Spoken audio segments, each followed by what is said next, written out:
This is it. You have to show them, this is it. Yahweh, the name of God, is written on the eastern wall of the Temple Mount. In recent years, fascinating biblical discoveries have been uncovered at ancient Shiloh. The digging continued year after year. Their theories became clearer. Warm light slowly surrounded him as people stepped forward to receive their blessing, sure if they had seen a sign or a message meant only for them. Something has just unfolded in Jerusalem that left priests trembling, scholars speechless, and millions around the world stunned. During a public prayer gathering near the Eastern Wall, witnesses reported a warm, radiant light descending over a priest, an illumination so gentle yet powerful that many claimed it felt like the presence of God settling on the crowd.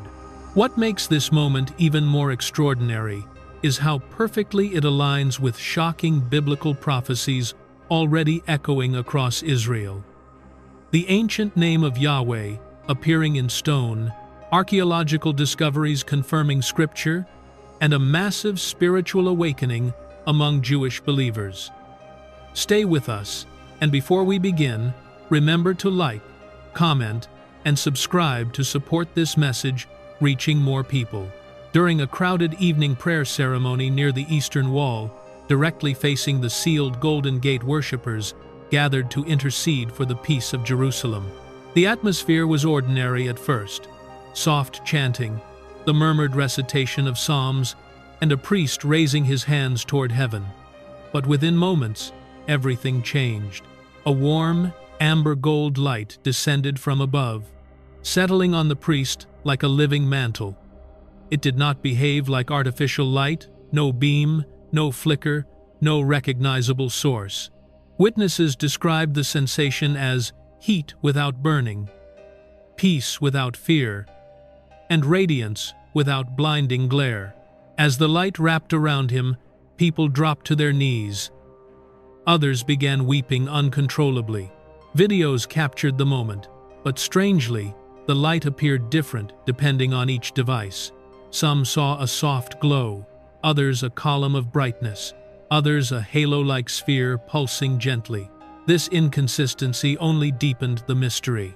Observers said the air itself felt charged, as if heaven was pressing closer to earth. Rabbis and scholars debated the phenomenon overnight. Was it a rare atmospheric anomaly, a divine sign, or the fulfillment of an ancient blessing in Numbers 6:24-26, where the Lord promises to make his face shine upon his people? Some were cautious, others exhilarated, but nearly everyone agreed. This was not normal. And yet what stunned many believers even more was how this event connected to repeated angelic sightings on the Mount of Olives just across the valley. For years, pilgrims reported seeing tall, luminous figures on the ridgeline of the mount during dawn prayers, figures that appeared for seconds before vanishing like mist in sunlight. Security cameras once caught a bright, vertical silhouette standing motionless beside the ancient graves. During a 2019 prayer vigil, hundreds claimed they saw what looked like a white-robed messenger standing at the crest of the mount, arms lifted toward Jerusalem. This is the same mountain where Jesus ascended to heaven, and the mountain Zechariah foretold he will place his feet upon when he returns. So when the golden light descended on the priest, within direct line of sight of the Mount of Olives, many believed the two phenomena were connected. Heaven has been stirring on the mount for years, and now, it seems, Jerusalem is responding. To countless witnesses, this was not merely a moment of beauty. It was a message, a warning, and perhaps a countdown. For centuries, Jerusalem has been regarded not only as a city of stone and history, but as a living prophetic clock, a landscape where even silent structures seem to participate in Scripture's unfolding narrative. And among all the ancient features of Jerusalem, none carries more weight, more anticipation, and more mystery than the Eastern Gate, the sealed archway facing directly toward the Mount of Olives. The moment the warm, descending light enveloped the priest, those present were facing that very gate. This is the same entrance referenced in Ezekiel's vision of God's glory coming from the east. The same gate prophets associate with future restoration. It has remained sealed for nearly 5 centuries, its stones unmoved, its openings blocked, its presence looming like a guardian of unfinished prophecy. But in recent years, and especially in the months leading up to the light phenomenon, observers have noted subtle but undeniable signs of stress and shifting within the gate's ancient structure. Engineers studying the wall have reported small yet unusual hairline fractures forming along the upper arch, cracks that do not follow normal weathering patterns. Some of the exterior stones appear to have shifted slightly outward, just enough for experts to document, but not enough to cause structural alarm. Visitors during early morning hours have described seeing brief pulses of reflected light along the sealed entrances, as though the stone surfaces momentarily glimmer with a faint internal shimmer. A nighttime guard once reported feeling a low, humming vibration beneath his feet when standing directly before the gate, lasting only a few seconds, then fading into silence. None of these details alone prove movement, but taken together, they suggest an ancient barrier responding to unseen forces, a prophetic hinge quietly tightening. And when the priest was illuminated by that descending glow, during a moment of united prayer, pointed straight toward this sealed gate, the symbolism became difficult to ignore. A gate tied to future glory. Subtle shifts no one expected, a sudden light descending at the exact line of sight. Jerusalem does not produce coincidences. It produces patterns. The convergence of these events has led many scholars to reconsider how close the world may be to the next phase of biblical fulfillment. Something is stirring slowly, quietly, but unmistakably on the eastern side of the holy city. What comes next will take this mystery even deeper. A quieter but equally astonishing development had already captured the attention of scholars: the emergence of markings on the eastern wall that many believe resemble the ancient 4-letter name of God. This is not graffiti, not carving, and not the work of pilgrims seeking symbolic expression. The markings appear formed by erosion, weather, and age. Yet their shapes align too precisely with the sacred tetragrammaton to be dismissed easily. Researchers first noticed the patterns during standard structural surveys. What caught their interest was not only the configuration of the marks, but their placement situated directly above the sealed entrances of the Eastern Gate, the most prophetically charged portal in all of Jerusalem. Throughout Jewish and Christian history, this gate has been linked to divine entry, future restoration, and messianic expectation. When anything unusual surfaces in that specific location, observers naturally pay closer attention. Engineers analyzing the formations describe the lines as naturally formed yet unusually coherent, noting that environmental erosion does not typically produce symmetrical, script-like patterns. Some portions of the markings appear recessed, while others rise slightly, as if the stone has responded differently along the contours of each symbol. Despite countless stone blocks across the Old City subjected to the same climate, only this section shows such an anomaly. For theologians, the timing is as significant as the pattern itself.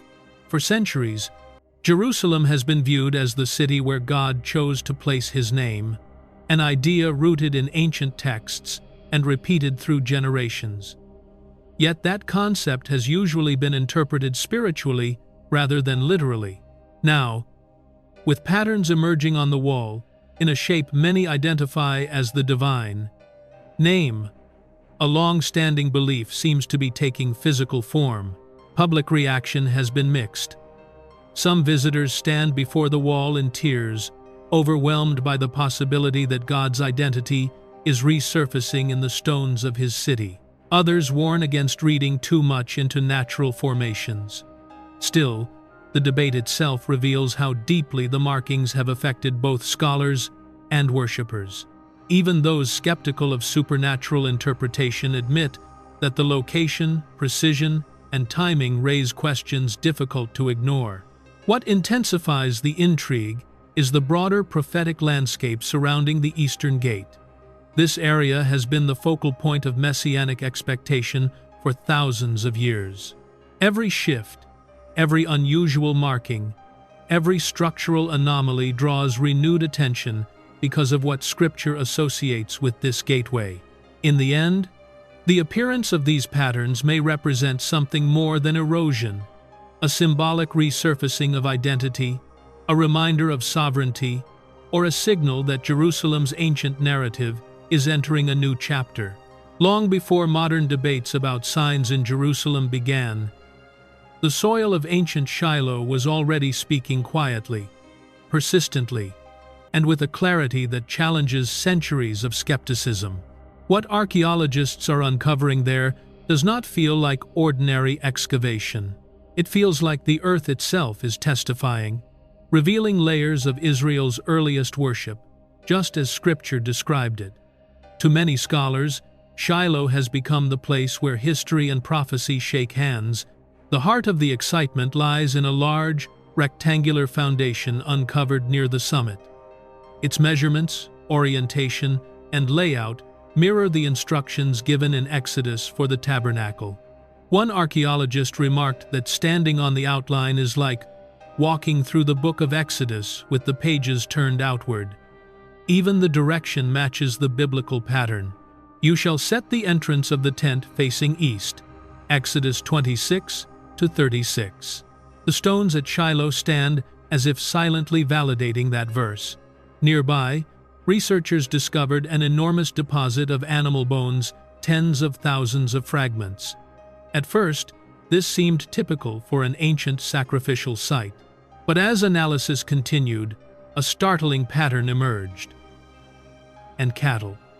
In Leviticus, the priestly portion is specified exactly this way.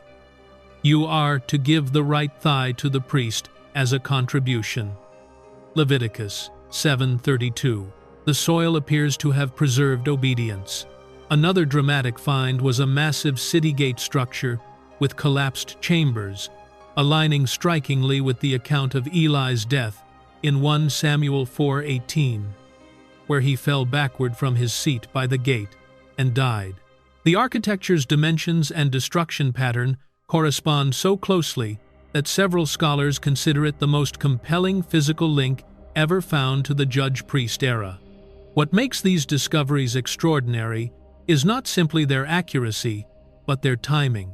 With the world watching Jerusalem for present-day signs, Shiloh simultaneously reveals ancient proofs, past faithfulness, rising from the ground, while present mysteries unfold in the skies and on the walls.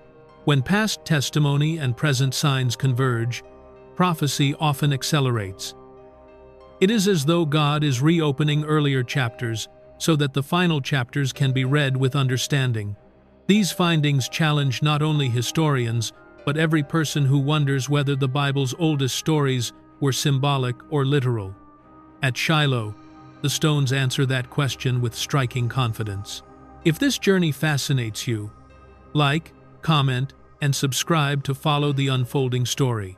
Across Israel, a quiet but undeniable movement has begun to take shape, one that scholars, rabbis, and sociologists are struggling to explain through ordinary categories. While political tensions and global headlines occupy the surface, something far more unexpected has been unfolding deep within the spiritual life of the nation. A growing number of Israelis, particularly the younger generation, are re-examining ancient prophecies with fresh eyes and encountering meanings that previous generations overlooked. The most remarkable development is the rapid rise of Messianic Jewish believers, citizens of Israel, who affirm Jesus Yeshua as the promised Messiah, while remaining deeply rooted in Jewish identity and tradition. Only decades ago, their community was statistically negligible. Today, estimates indicate that the number has surpassed 500,000, marking one of the most dramatic spiritual shifts in modern Jewish history. This change has not come through organized campaigns or external pressure.